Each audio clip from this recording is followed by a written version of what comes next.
Called fiscal cliff. The president has set a goal, as you know, $4 trillion in debt reduction over the next decade. Are there any specific ways of reaching that figure that both of you might agree on? Well, I think one compromise that I can agree with the Democrats on is that we need to cut some military spending.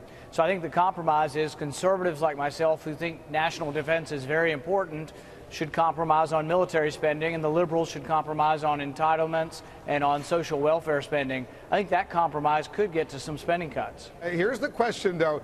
Both sides are going to have to compromise on this. Beyond defense spending, is there any other compromise that you could see you supporting? Well, it mostly has to be, to me, on the spending side. We used to spend about 20% of GDP. We're now spending 25% of GDP. So federal spending has gone up at an alarming rate in the last 4 years. And when people come to me and say, oh, we just have to raise taxes on rich people, one, there's not enough money. And two, you often find that when you raise rates, you get less revenue. And sometimes you find when you lower rates, you get more revenue.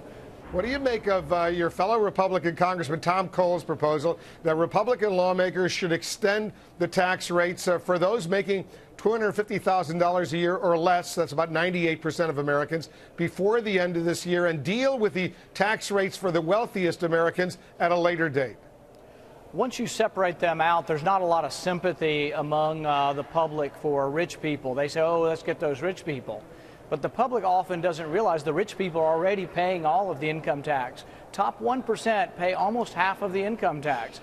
So when the president says, oh, it's bad to raise taxes on everyone, that would be tax-mageddon, but I want to raise it on 40% of the nation's income, I think that's a mistake. If it's bad to raise taxes on everyone, it's also bad to raise taxes on 40% of the nation's income.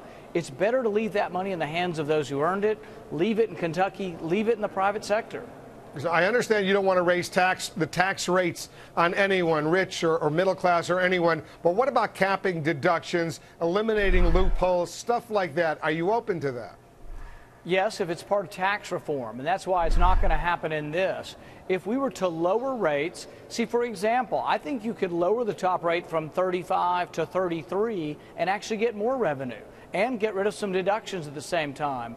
But I'm not going to vote to bring more revenue to Washington. I want less money coming to Washington, less money spent up here, and that's how you get the economy to grow. We're not going to have more economic growth if we send more money to Washington. We'll have less economic growth. You know, if all the Republicans hold firm to that position you just spelled out in significant detail, there's not going to be a deal, between now and December 31st. And all Americans, for all practical purposes, middle class, rich, they're all going to see their tax rates going up starting January 1st. How are you going to feel about that? Well, the thing is last year we did make a deal. The president came forward and said when you have sluggish economic growth, and it was about 2%, he says raising taxes is a bad idea. Well, we have economic growth less than 2% now. Why would raising taxes now be a good idea? If it was a bad idea last year, it's still a bad idea. And I think, while I do think there's room for compromise, I don't think one person gets to define where the compromise